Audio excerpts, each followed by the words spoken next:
Wisconsin Broadcasters Association Hall of Famer Bob Berry ruled Milwaukee's airwaves in the 60s and 70s. He spoke with countless musicians and celebrities over the years. Bob collected remarkable recordings of these encounters, which he's now sharing with the public. Here's Bob. I often wondered what a movie producer did. Gregory Peck answered that question.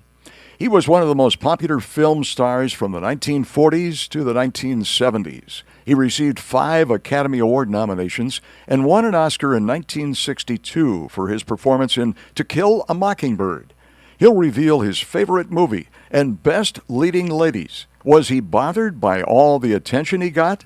And what was the story behind a case of scotch appearing in one of his films? I tell you, we have a rare opportunity to talk to one of the great film stars, Gregory Peck, and he has a couple of minutes to talk with us, and we'll ask some of the type of questions I think that most of you would be interested in hearing the answers to. And, of course, now Gregory Peck is not doing as much acting as he used to do. He's doing more producing and directing, right? That's right, Bob. Yeah, I guess a lot of people don't know exactly what a producer does, but he supervises the writing of the script, and he's the one who selects the director, and usually the producer and the director cast a picture together.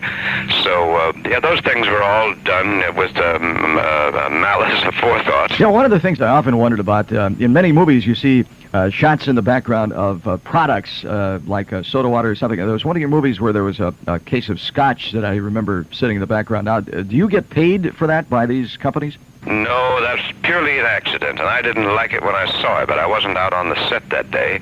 They just needed a box, and that was the only one that was handy. We had no connection with white label scotch at all, but they've got a very good plug in there purely by accident. Has your screen identity, being recognized wherever you go, bothered you at all?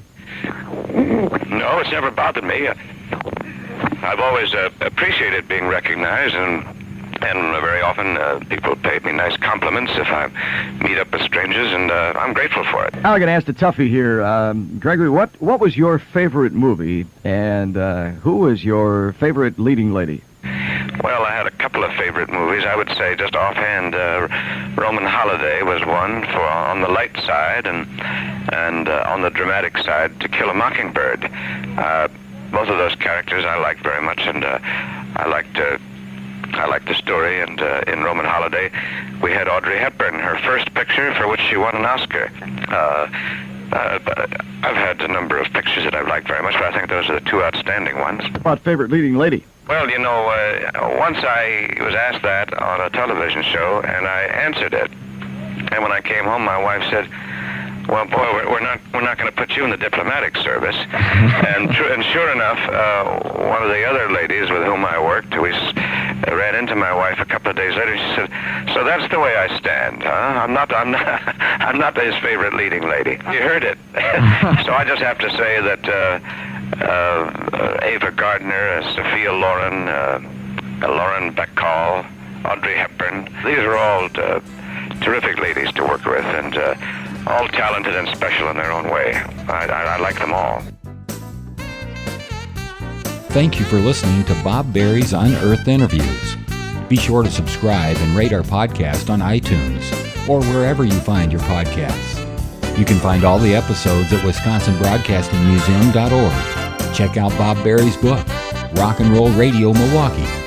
Book sale proceeds support Angels Kids Fund and Donate Life Wisconsin. The preceding program was made possible by a generous contribution from Terry Bond.